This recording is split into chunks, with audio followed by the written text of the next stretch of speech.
Welcome to the Jaco Report. I'm Charles Jaco. This week, the Northsider and Southsider newspapers, and we here at the Jaco Report, were the first to report on a study by a group called the Plain View Project. That study scanned thousands of Facebook posts by police in 8 cities looking for racist, bigoted, or violent content. We reported exclusively that 461 of those posts came from current or former members of the St. Louis Metropolitan Police Department. Some of the posts celebrate white power, and many of them celebrate violence against demonstrators. A large number of them feature the Confederate flag prominently. Many of them are racist to one degree or another. Most, indirectly or directly, are celebrations of white nationalism or memes saying white people are oppressed in America.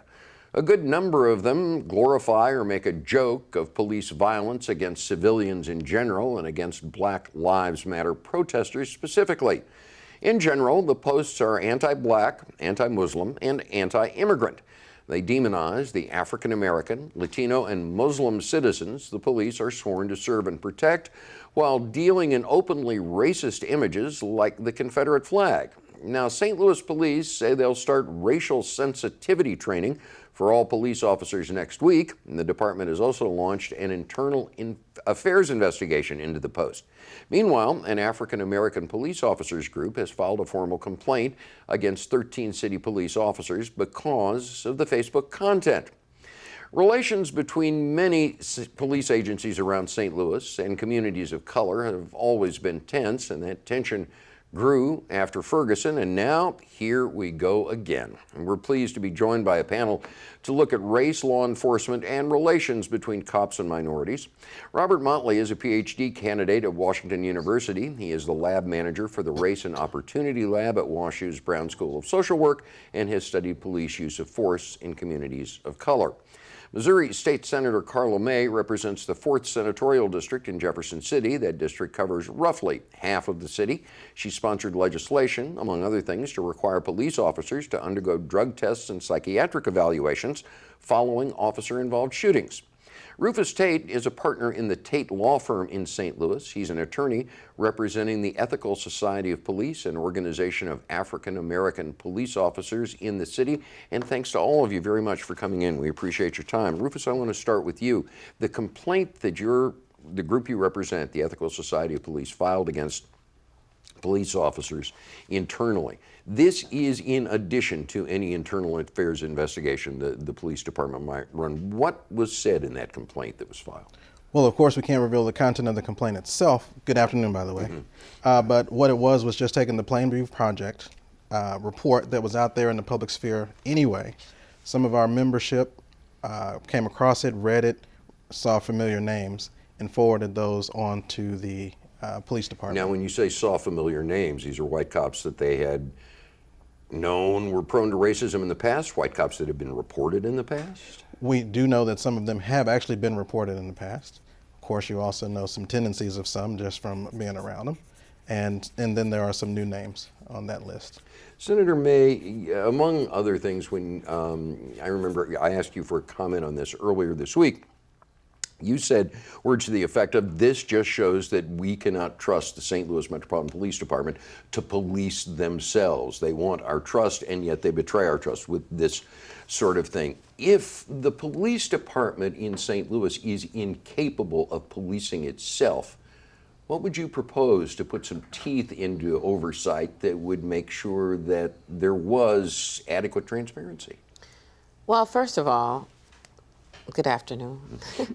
The thing about it is, when I say they rally to say that we want to police ourselves, you know, that's the comment that we hear a lot of the times when we're proposing legislation of any type of reform. In other words, police business is police business, leave it to the cops. Exactly. You guys don't know anything. Exactly. So in that respect, they have not policed themselves.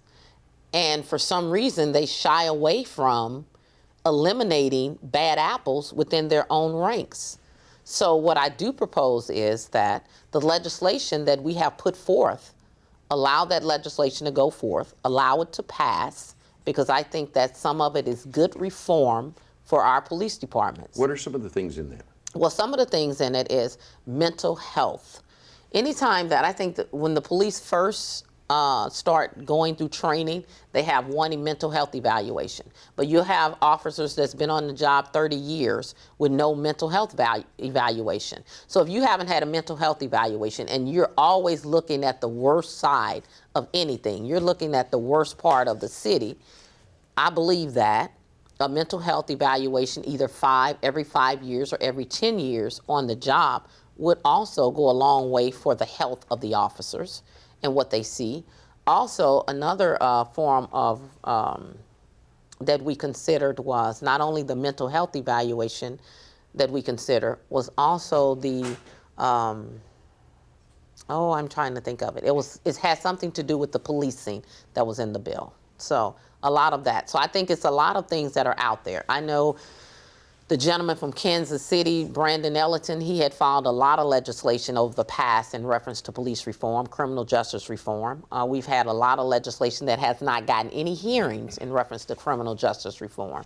So I would like to see some of that legislation get a hearing and sit down with the police department. Why do you think this would not work for your officers? Robert, question for you. In your research, WashU, I know there was one monograph of yours, and I cannot remember the title of it off the top of my head, that I read that involved police use of force, socioeconomic status, and race, where police tend to be more forceful. Essentially, if you're black and you're poor, they're more likely to bring the hammer down. How much of that is just sort of classism, where in America we tend to think the poor are unworthy, and how much of that is just plain old naked racism? What's your research on? Well, I would say that in order for us to really truly understand that question, and thank you for having me here, is we have to take a historical point of view at the history of policing. You know, we can trace the origins of policing back to, you know, the slave patrols back in the 18th and 19th centuries, you know, and when we were dealing with the harsh realities of slavery, but also what's more important was the dehumanization of black Americans in this society. And so from the patrols, which started off in those centuries, and then we didn't have the first formal police force in America was not formed until 1845 in New York.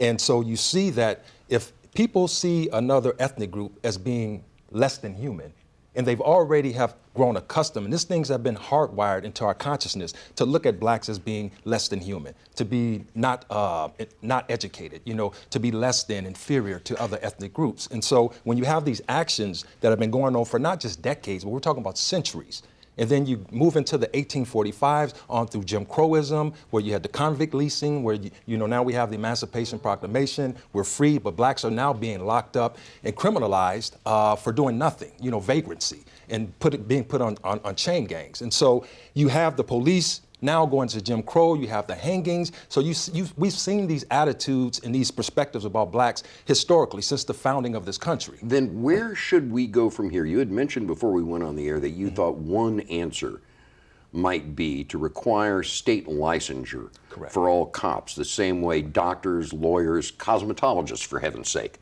have to have a license from the state. Explain that. Yes, well, I was saying how social work, I'm in the Brown School of Social Work, and a lot of social workers, we have to get a license, you know, to become a licensed social worker or a licensed clinical social worker. So even to cut hair, barbers have to get licensed. And when you license a profession, then there's certain things that you have to abide by. There's certain regulations and rules that you have to abide by. And by the police, to me, they are providing social services to the individuals that they're protecting in the communities. And so for them to not have to have a license and be able to police themselves, that gives them more ammunition to, you know, get away with a lot of the things that we see happening. And let me throw this out to everybody. I have been a little disheartened in that when we've used social media to retweet or to put on Facebook the stories we've done over the last week, and we've done 3 long print stories about this. The most recent one showing that a lot of the statements from the St. Louis police officers go beyond individual acts of racism because they're repeating memes and statements from both organized white supremacist groups and armed anti-government militia groups. When we've retweeted this or put it on Facebook, a lot of the comments have been along the lines of, yeah, so what? Not meaning so what, we don't care, but yeah, we've seen this before, we've known about this for years, what's new? Nothing's being done. Now, on one hand, that's cynical, but on the other hand, it's almost perfectly understandable because these problems have been brought to light for the longest time. Yet within the police departments, it does not seem that a great deal has been done to weed out these officers. But see, Okay, where do we go? Why is that? but what we have to do is the people, the government, the city government, white people, black people, everybody has to put a demand on the police department to clean up what's going on in the police department. We're all taxpayers. And if you see an injustice on one segment of people, that's an injustice to everybody. That is a threat to everybody because you cannot be called on, just like I'm a state senator. I am not representing one segment of people. I am representing all people. And when the scales of justice is imbalanced in any area, that's a problem. And we need the mayor, all the aldermen, everybody to get on board and say, listen, this has to stop and these people need to be fired. Not because you can't police. There's no way in the world that you can be called upon to police a people and discriminate against any demographic of that people. So you It's think not all right. these cops who posted this stuff should be fired? I really do. Because I mean, this is not the job for you. Because if you don't like somebody, how do you police somebody you don't like? How do you police somebody? And just to go with what he said, if you have hatred, because racism is just plain hatred against another group or plain ignorance against the cultural reality of that segment of people. If you hate somebody, how do you police them? Rufus, let me drill in a little bit on that. You've had more than a little experience dealing with the St. Louis Police Department on the behalf of the Ethical Society. Sure. You guys have filed complaint after complaint. You've talked about racism incidents not only involving civilians but against black cops. You know, this has gone on and on and on. Do you get any indication, just from a purely legal point of view, that there is anybody within either the bureaucracy of the city police department or in City Hall who's willing to take the bull by the horns and saying, this will not stand, we can no longer tolerate that, something must be done? Or is it more just smoke screens of, oh, we're shocked and we'll do sensitivity training and nothing changes? I would say historically they've been less than assertive in addressing these matters. I will say that it is interesting and a good start to see this week that the Public Safety Commissioner immediately came out and said we're going to start sensitivity training for all officers. And then later on this week, Mayor Cruson advised that all city employees are going to get sensitivity training. Now, sensitivity training is not defined. We don't know who's behind it and how deep it's going to go. Any sensitivity training that does not include, in my estimation, psych evaluations of a periodic sort, maybe twice a year as the state senator suggested, or even more often, and certainly at the beginning of their academy career, we have to get into their psyche at the very beginning and early to weed out reform or whatever. And I think maybe we can see that grow here. I don't know if people will argue that it has a certain cost that's cost prohibitive or not, but we certainly have to go down that road. Well, is any of this, do you get the feeling that any of this from folk, that the people in City Hall or the police department might roll their eyes and say, dude, it's St. Louis. We're racist. It's baked into the cake and it's there, so just live with it. We cannot continue to do business as usual in St. Louis or the state of Missouri or in this country. First of all, we have to, a divided house cannot stand. And if we don't stop this division in reference to demonizing individuals because of the color of their skin, that is a shallow thought pattern. That is a empty, scenario.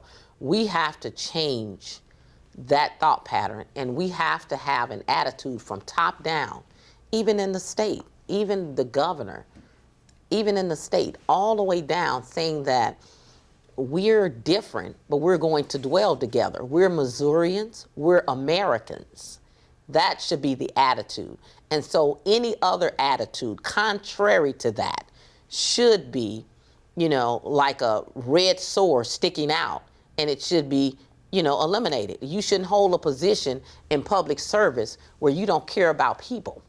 You should care about people no matter where they are. And Rufus, what about the reaction of the city folks you've dealt with within the cop shop and within City Hall? Do you get a feeling that anybody has the fire in their belly to deal with this, or do you think it's just another inconvenience they'd like to sweep under the rug? Well, I will say that about this sensitivity training that was explored this week. It's not a unique response. We've seen it in Starbucks. We saw it this week with Sephora. And there was an interesting article written about sensitivity and implicit bias training within the corporations. And there is some suggestion by a Harvard study that sensitivity training hardens the positions of those who have these insensitive positions going in. So it brings us back to the question, so how do you effectively implement some sort of weeding out process, some sort of rehabilitation or retraining process? What does that look like? I'm not sure that we know what it looks like yet. I know sensitivity training sounds good. I'm not sure that that's going to be the salvation that people are seeking.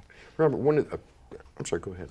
No, I was just listening to them talking. I was thinking of a book I read called The Chokehold by former prosecutor Paul Butler, who's now a Georgetown professor. But in his book, he was talking about, because we have to think of the institution of policing.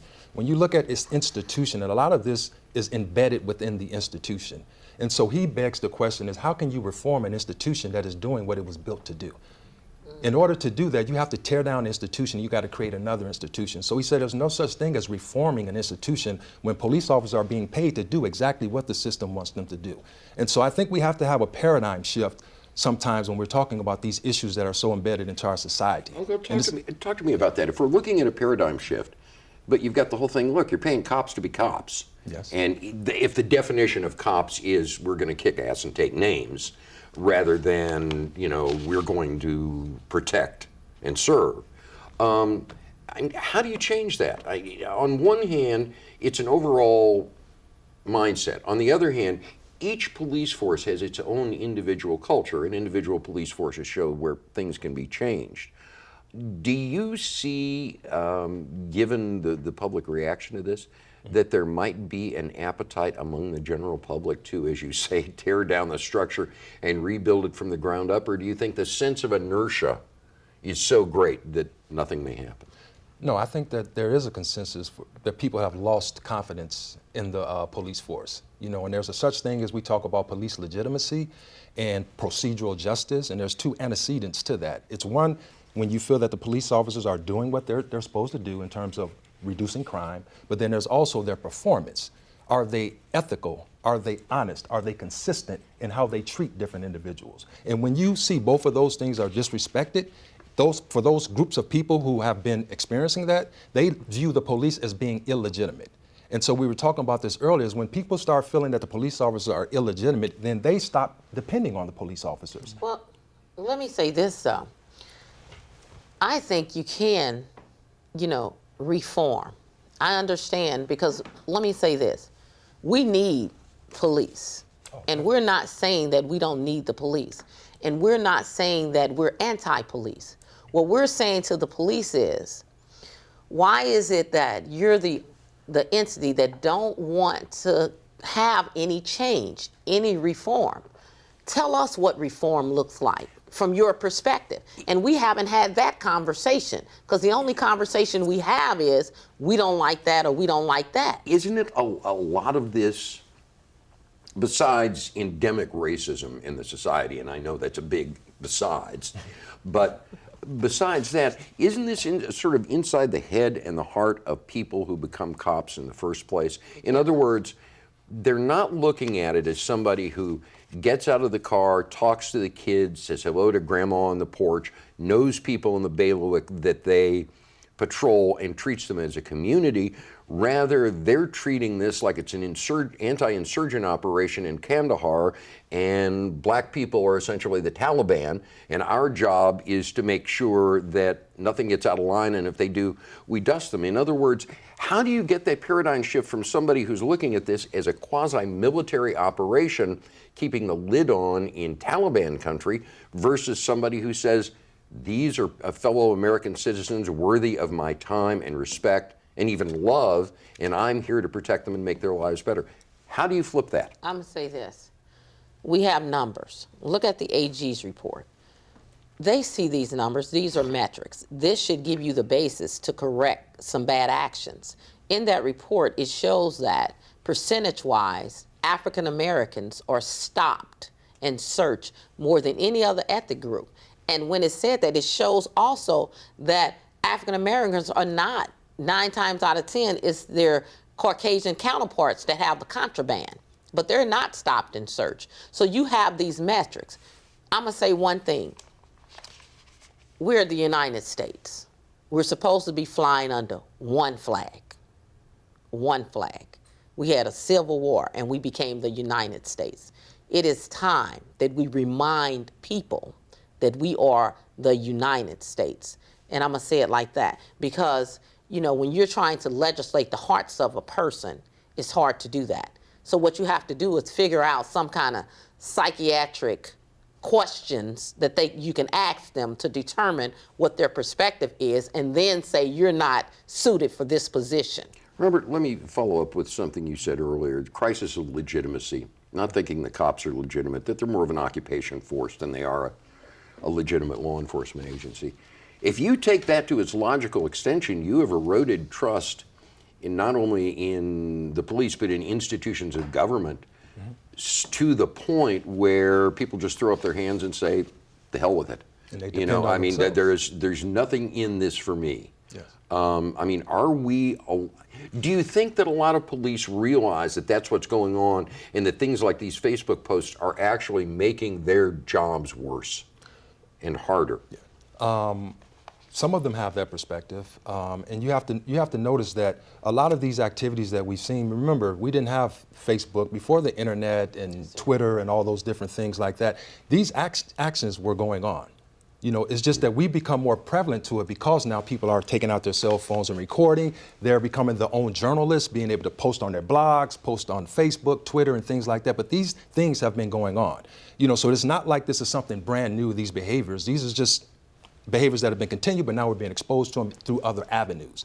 You know, and so when police officers, they don't grow up in a vacuum. They come from the same society that we come from. So if you're in a society that dehumanized black people, criminalize them, and you're growing up and you're a white police officer, you grew up in this same society. So you have those biases as well when you come into the force. And not only that, but when you're what Albert Bandura talks about is the social learning theory, where there's 3 different types of models. There's the live script, where you're exposed to these things live while they're happening. So police officers who are on the scene, watching police officers do something that's unethical and not saying anything about it, they're being exposed to the live model. Then you have the verbal script model, where you're riding around in the cops with your officers and you're talking about these things that you do. And then you have the symbolic model, where you see these things happening in movies or on social media. And so you're inundated with all of these different images. And so, yes, sometimes he says that leads to people, if you're looking at violence, you become violent. But if you're a police officer and you're growing up into this, you can start to mimic those behaviors. You know, and so we have to have I believe sensitivity changing, but cultural changing, but also looking at officers who can patrol the neighborhoods that they grow up in. And there's a book called A Call to Rise by David Brown, who was the police chief in Dallas. Good book. Talks about how he was one of the first officers to be placed back in his community and how he changed the communications and the relationships between the citizens and the police department. But because they knew who he was, he grew up there. But when you come into a neighborhood where you already view them as criminal, you look at them as occupying. Bruce, let me follow up on that with you. A lot of the members of your organization, the organization you represent, the Ethical Society Police, are African Americans who grew up in St. Louis. They know these neighborhoods. They know the streets. They're working with a lot of white cops who don't and maybe share these attitudes. I have talked to several members of your organization where they sometimes feel like their own lives might be in danger from the rogue white cops that are out there. My question for you would be, just from your legal work and your observations, how badly does this sort of racism against not only civilians but fellow cops who happen to be black, how badly does this erode the ability of the St. Louis Police Department, or any police department, to actually do its job of enforcing the law? Well, it certainly has a real impact on it. And to go back to the previous discussion between you and Dr. Motley or Professor Motley, Oh, I'm a doctoral student. So Doctoral student. Almost doctor. Almost doctor. Almost doctor. Yeah, but seriously, we first have to. There has been a segment of people who, until the body cam videos came out, or until they're looking at these actual text messages, didn't believe that this kind of thing happened. So we're still fighting half with our hands tied behind our back because not everybody even accepts that there is this problem. So as we go forward and see that these are real examples, when you look at the police officers who were indicted for the protests, beating the undercover officer during the protest, and the feds actually have those text messages, now we can begin a candid discussion, be like, okay, this is no longer an academic theory. This kind of thing is going on out there. Or when you look at these Facebook posts. So once everyone can accept the fact that there is a real problem going on, and then in those particular cases, see how that mentality affects the way that people are policed, now we can have a conversation.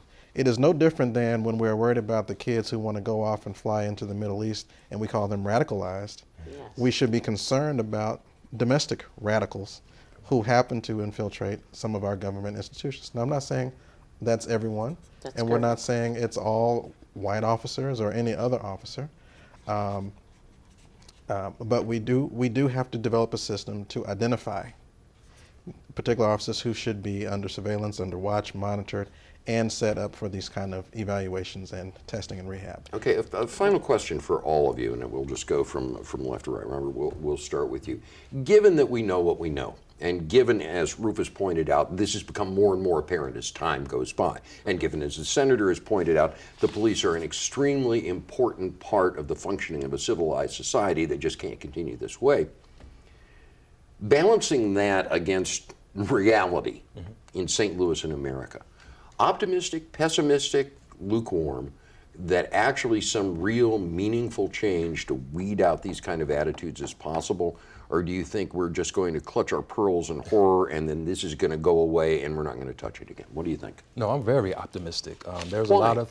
there's a lot of things that are going on because you have, from the legal standpoint, you have a lot of politicians who are trying to put in policies in place to be able to better train officers, to be able to change the mentality, yes, the biases that they're doing. There's some good work by one of my friends, Rayshawn Ray, who's out at the University of Maryland, where they're doing these simulations, the reality simulations with police officers, putting them in real life situations with black suspects and things like that. So there's a lot of new and innovative trainings that are going on around to try to help policing. Then when you have it on the side of those who are victims, you know, the citizens, the everyday citizens, there's a lot of research that's going into that, into figuring out how do you talk to and provide treatment or preventive measures for individuals so they're not susceptible to those types of actions. And if they are, how do they deal with the symptoms after that? And so I see a lot of good work coming out from, like I said, the political side, from the academic side, and just from the community as itself. So nobody is laying on their back and saying there's nothing we can do. There's a lot of work that's being done. I just think that it's going to have to come to a place where we all can bring some synergy amongst all of the different institutions to sit down and say, okay, what can we do holistically together to be able to create a better. Okay, that's one optimist. Senator, what do you think? Well, I'm very optimistic too because, you know, I had the opportunity to knock on doors, talk to people, and I see the paradigm changing in the city of St. Louis. I see that people no longer want to be silent when they know that there is an actual problem. And the reality is good. Social media, you know, has sometimes been a negative, but it has been a positive in instances like this, where they're showing the reality of what's actually taking place. And so I think that when people start to absorb this and understand that this is not right, the paradigm will shift, and we have to start making people accountable. And I think that the last elections and the last electorate, with the things that passed on the ballot, people are looking for more accountability from all forms of government. So, and definitely from their police officers. And we cannot, you know, have people who are charged with protecting and serving to discriminate against the people that they're protecting and serving. And I'm positive that the police force, the good police officers that are in that police force, are now going to stand up and demand that those that are in their ranks be removed from their ranks. I really believe they should do that, and I'm optimistic that they will do that because we're asking the question, what is it that you want us to do to correct the hatred within your ranks? That's too optimistic. Rufus, you get the final word. Is it three of a kind or? It is three of a kind, and ESOP generally falls into the optimistic perspective as well, with this caveat. What we've basically been talking about is it's at the field level. The leader, it's a question of leadership, but you have to have leaders who can not only pass the test, because most are promoted based on a test, right? Yeah, being smart is good, but it's also about character, and that's what's missing from the evaluations of some of the field leaders that you have. They're not being tested or questioned on their character, which would be ferreted out by either these psych evaluations or sensitivity training and things like that. You want those people in leadership positions who have character, as well as all of the skills and talents that you expect every police officer to have, to lead the team, to make sure that the model, the way that things are being communicated, demonstrated, and taught reflect character as well as policing. Well, that's three optimists, and then there's me. Thank all of you very much for being with us. We really appreciate your time today. Our thanks to Robert Motley, Senator Carla May, and Rufus Tate, and of course our thanks to you for being with us. We hope to see you back here next week for another edition of the Jaco Report. See you then.